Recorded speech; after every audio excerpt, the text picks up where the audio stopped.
भाइयों बहनों नमस्कार। All India anganwadi news channel में आपका स्वागत है। चैनल से जुड़ने के लिए नीचे दिख रहे रेड कलर के सब्सक्राइब बटन पर आपको सबसे पहले क्लिक करना है। फिर साइड में एक नोटिफिकेशन बेल यानी घंटी बन के आएगी, उस पर जब आप दबाएंगे तो 3 घंटी आपको दिखेंगी, जिनमें सबसे ऊपर आल वाली घंटी आप लोगों को दबा लेनी है। आंगनबाड़ी सेविका सहायिका मिनी बहनों, आज के इस वीडियो में आप सभी का स्वागत है। उम्मीद करते हैं कि आपको आज का ये वीडियो पसंद आए। अगर वीडियो पसंद आए तो लाइक कर देना, और चैनल से अगर आप ना जुड़ी हो तो चैनल को अपने सब्सक्राइब करके बेल आल पर दबा लेना। जुड़ जाएंगी तो हमेशा आप तक सच्ची जानकारियां ऑल इंडिया की पहुंचती रहेंगी। तो बात करते हैं आज उत्तर प्रदेश के निदेशालय से जारी एक पुराने आदेश की, जो कि 21 जनवरी 2019 को ही जारी हो गया था।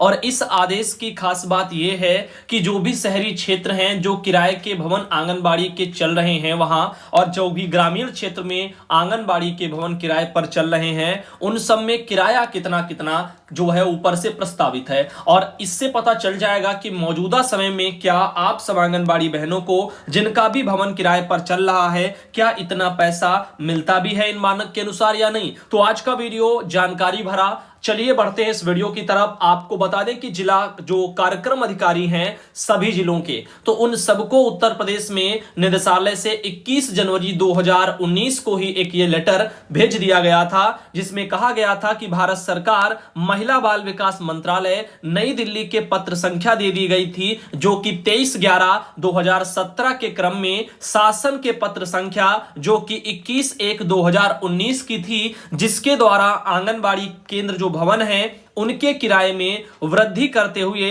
निम्नवत दरें निम्न शर्तों के साथ में निर्धारित की गई हैं। तो आइए देखते हैं किन शर्तों को पूरा करने के बाद ही इन जो है मद में पैसे का आंगनबाड़ी केंद्र जो किराए पर चल रहे हैं उनका भुगतान सुनिश्चित किया जाता है। तो ऐसे में देखिएगा, जो पैसों की अगर हम बात करें तो आपके स्क्रीन पर दिख रहा है, शहरी क्षेत्र के लिए जो प्रस्तावित पैसा है वो 4,000 रुपया प्रति माह है। तो अगर शहर में है आप और वहां आंगनबाड़ी केंद्र किराए पर है तो 4,000 रुपया प्रति माह मिलेगा। और अगर आप ग्रामीण क्षेत्र में हैं और आपका आंगनबाड़ी केंद्र जो है किराए पर, आपने कमरा सब कुछ ले रखा है, तो उसके लिए मात्र 1,000 रुपया प्रति माह जो है उसका प्रावधान है। अब मेट्रोपॉलिटन जो शहर होते हैं उनके लिए जो किराया है वो महीने का 6,000 रुपया है। तो इस हिसाब से 3 कैटेगरी में बांट दिया गया है, शहरी क्षेत्र, ग्रामीण क्षेत्र और मेट्रोपॉलिटन शहर। इन तीनों में अलग अलग चीजें हैं और सबके लिए मानक भी रखे गए हैं। उन मानकों के अकॉर्डिंग ही जो आप लोगों को ये पैसा आपके क्षेत्र के अनुसार जो है आपको जो है दिया जाएगा किराए के लिए। और यहां पर आप देख सकते हैं, किसी भी भवन को किराए पर लेने के लिए निम्न सुविधाओं की पूर्ति भी अनिवार्य है, तभी यह मिलेगा। अब आप देखिएगा यहां पर विभाग और सरकार आखिर क्या चाहता है कि कितना कितना जो है सुविधाओं को जो है आपके केंद्र पर होना चाहिए। ऐसे केंद्रों को आप जो है किराए पर लें, तभी आपको वो पैसा दिया जाएगा। इसमें लिखा गया है आंगनबाड़ी केंद्र में 500 से 600 वर्ग फीट की जगह होनी चाहिए। तो आप पहले ये सुनिश्चित कर लो, आंगनबाड़ी केंद्र का जो किराया वाला जो भवन आपने ले रखा है वो जगह जो है 500 से लेकर के 600 वर्ग फीट कम से कम एरिया होना चाहिए। कितना होना चाहिए? 500 से 600 वर्ग फीट एरिया होना चाहिए। अब देखो अगला है, आंगनबाड़ी केंद्र में शौचालय की व्यवस्था भी होनी चाहिए। तो साथ ही साथ 500-600 वर्ग फीट का एरिया भी हो और उसके अलावा एक शौचालय भी हो। उसके अलावा आंगनबाड़ी केंद्र पर स्वच्छ पेयजल की व्यवस्था भी हो।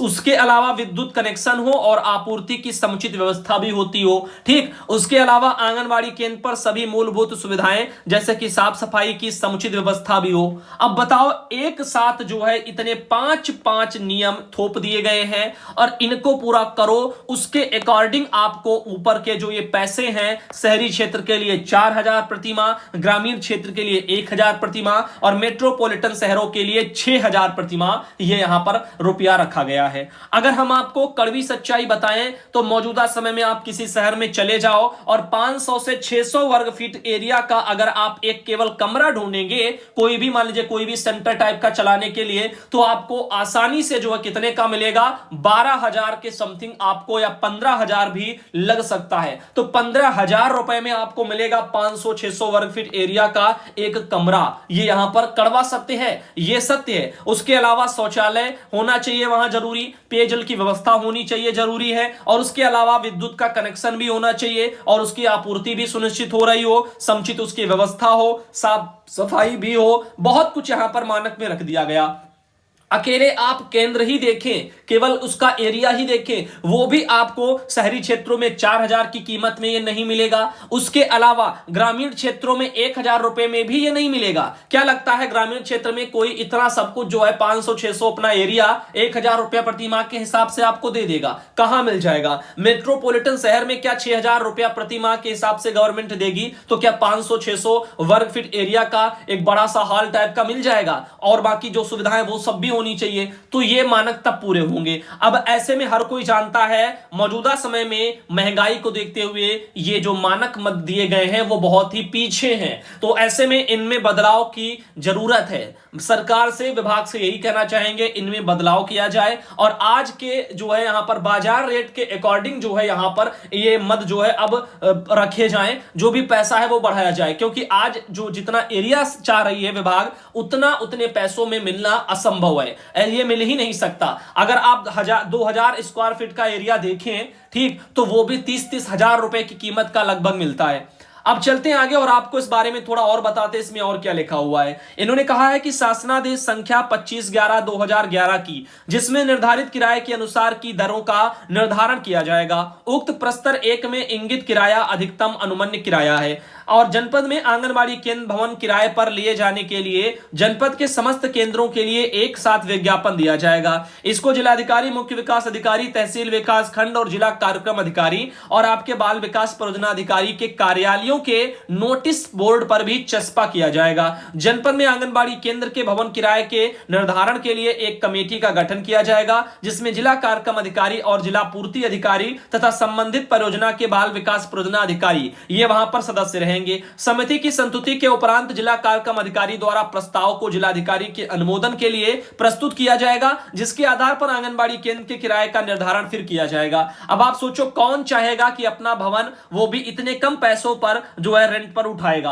अब आप सब जानते हो एक जो कमरा शहर में अगर आप लेने जाओ, किचन जैसी हालत का कमरा होता है जो कि यहां पर आपको जो है 10x10 का भी नहीं मिलेगा। 10x10 का तो अच्छा खासा एक रूम बन जाता है, आपको मुश्किल से जो है इसका आधा भी नहीं मिलेगा। किचन की साइज का आप मान लीजिएगा और उतने पैसे में जो है उसका भी किराया 1500 से 2000 के बीच में लगभग होता है, 1500 से 2000 के बीच में। और गवर्नमेंट चाह रही है वो भी 500 से 600 स्क्वायर फीट एरिया का।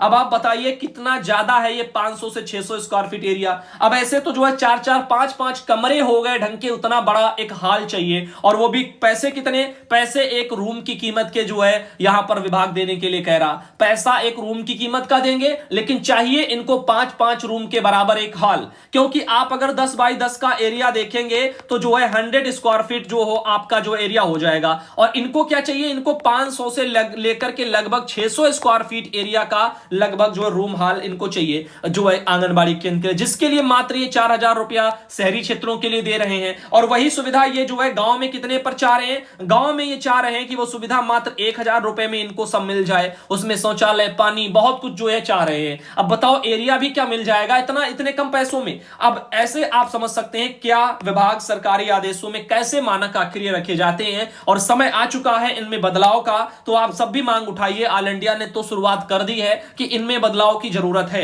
अब ये जो लेटर था वो शत्रुघ्न सिंह जी जब निदेशक थे तो उनके टाइम का था। प्राप्त अनुमोदन के क्रम में भवन स्वामी से 3 वर्ष की अवधि के लिए किराए का अनुबंध किया जाएगा तथा इसे आवश्यकता अनुसार आगामी 2 वर्ष के लिए बढ़ाया जा सकता है। अनुबंध में भवन स्वामी के स्वामित्व का प्रमाण पत्र, आधार कार्ड, बैंक खाता संख्या, IFSC कोड आदि का उल्लेख रहेगा। किराए का भुगतान यहां पर RTGS के माध्यम से किया जाएगा और यहां पर जो भी मूलभूत सुविधाएं हैं उनके दृष्टिगत आंगनबाड़ी केंद्र हेतु भवनों को किराए पर लेते हुए आंगनबाड़ी केंद्रों का समुचित संचालन सुनिश्चित करें। अब बताओ ये यहां पर चाह रहे हैं, अब समझ रहे हैं ना क्या चीजें गवर्नमेंट चाह रही है और कितने कम पैसों में चाह रही है। ऐसे जब भी आप देखे हैं खाने पीने को लेकर के कोई जब प्रावधान आते हैं उसमें भी यही करते हैं। बाजार हर रेट कहीं ज्यादा होता है किसी चीज का, और ये जो उसका भुगतान करता है विभाग सरकार वो बहुत ही कम होता है। तो यहां पर आपने देखा होगा आलू का जो रेट है, कई बार मेरे सामने कई जगह के लेटरों में आया, कहीं 4 रुपया तो कहीं 5 रुपया और जो है कीमत का वो लगा रहे हैं, जबकि 25-25 रुपया किलो आलू आप लोगों को मिलेगा, ऐसे ही मिलेगा।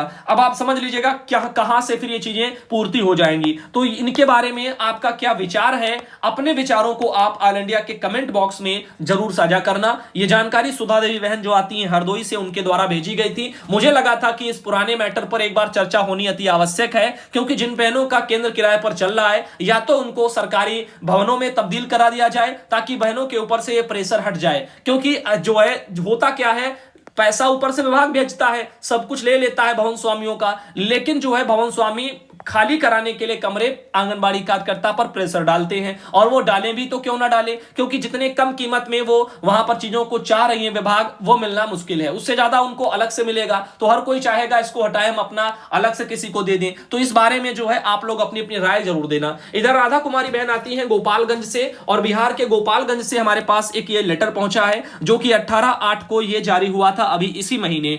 और ये प्रभारी चिकित्सा अधिकारी जो है आपके सामुदायिक स्वास्थ्य केंद्र जो सिंधवलिया पड़ता है, वहां से उन्होंने जारी करके बाल विकास परियोजना अधिकारी जो सिंधवलिया के हैं उनको उन्होंने भेजा है। और अपने इस आदेश में उन्होंने कहा है कि जिला पदाधिकारी महोदय के द्वारा किए गए क्षेत्र भ्रमण के दौरान दिए गए जो निर्देश हैं उसके संबंध में यह लेटर है। और विस्तार से अगर हम जाने तो यहां पर कहा जा रहा है कि उपयुक्त विषय कहना है कि जिला पदाधिकारी गोपालगंज के पत्रांक संख्या दिया गया है 5/8/2022 वाला, जिसके द्वारा निर्देश दिया गया है कि प्रत्येक सोमवार को आंगनबाड़ी सेविका और आशा अपने क्षेत्र में बैठक करेंगी एवं सुनिश्चित करेंगी कि उनके क्षेत्र में होने वाले प्रसव सरकारी अस्पताल में हो, और साथ ही साथ उसी दिन आरसीएच वगैरह रजिस्टर एवं सर्वे तथा ड्यू लिस्ट वो भी अद्यतन करेंगी, ताकि सभी महिलाओं और बच्चों का 100% जो है एएनसी एवं टीकाकरण पूर्ण हो सके। उक्त जो है पत्र आपको भी प्रेषित है। तो आंगनबाड़ी सेविकाएं और आशा इनको इस काम के लिए लगाया जा रहा है। अब यहां पर प्रत्येक सोमवार को इनका एक बैठक भी इस बारे में सुनिश्चित करे। तो आप देख रहे हैं कि किस तरह से कामों को करने के लिए अब आंगनबाड़ी और आशा दोनों को एक ही पटल पर धीरे धीरे स्वास्थ्य विभाग लाने का प्रयास कर रहा। अब ऐसे में आंगनबाड़ी कार्यकर्ताओं से ऐसे कामों में भी जो है सहयोग अपेक्षित चाह रहा। अब आप सोचो कि ये काम कार्यकर्ता करें या प्री प्राइमरी के तहत बच्चों की पढ़ाई लिखाई पर ध्यान दें। अब आप सोच रहे हैं ना क्या कहां से किस लेवल पर काम कराए जा रहे हैं, और फिर गुणवत्ता कैसे सुधरेगी, कैसे प्री प्राइमरी का जो सपना है वो पूरा हो पाएगा। इधर बात करते हैं, ये है यहां पर राशन ना मिलने से नाराज कार्यकर्तियों का प्रदर्शन। तो आप यहां पर देख रहे हैं राशन नहीं मिला, जिसके चलते डुमरियागंज से एक खबर निकल के आ रही है। डुमरियागंज क्षेत्र में कार्यरत जो आंगनबाड़ी बहनें हैं उन्होंने सोमवार को राशन ना मिलने का आरोप लगाते हुए सीडीपीओ कार्यालय पर उन्होंने अपने वहां पर प्रदर्शन किया है, और वहां से एक तस्वीर आप देख रहे हैं। साथ ही कार्यकर्ताओं ने प्रदेश महामंत्री के नेतृत्व में वहां पर विरोध किया है, सीडीपीओ को ज्ञापन सौंप करके समस्या का समाधान की वहां पर मांग की है। तो आप यहां पर देख रहे हैं आंगनबाड़ी कर्मचारी एवं सहायिका एसोसिएशन जहां से प्रभावती बहन जी आती हैं, जो उनके द्वारा भी उन्हीं के नेतृत्व में धरना प्रदर्शन ये किया गया है। और समस्या यहां पर राशन वितरण की सामने आ रही है, राशन उनको समय पर नहीं मिल रहा, जिसके चलते जो है कार्यकर्ताओं बहनों में यहां पर रोष है। कई जगह तो जो है कम मात्रा में राशन मिलने से भी बहनों को समस्याएं होती हैं, जिसके लिए वो हमेशा पहले से भी प्रयासरत रही हैं। अभी आज के इस वीडियो के लिए हम इसको इतने ही रखते हैं, और आप सब भाई बहनों से कहना चाहेंगे कि अगले वीडियो का आप जरूर इंतजार करना। अब आप लोगों को सुबह 7 बजे, फिर 10 बजे, फिर दोपहर 12 बजे, फिर 3 बजे, फिर शाम 7 बजे कई वीडियो आप लोगों के लिए आते हैं, ताकि आपकी ज्यादा से ज्यादा जानकारी आप तक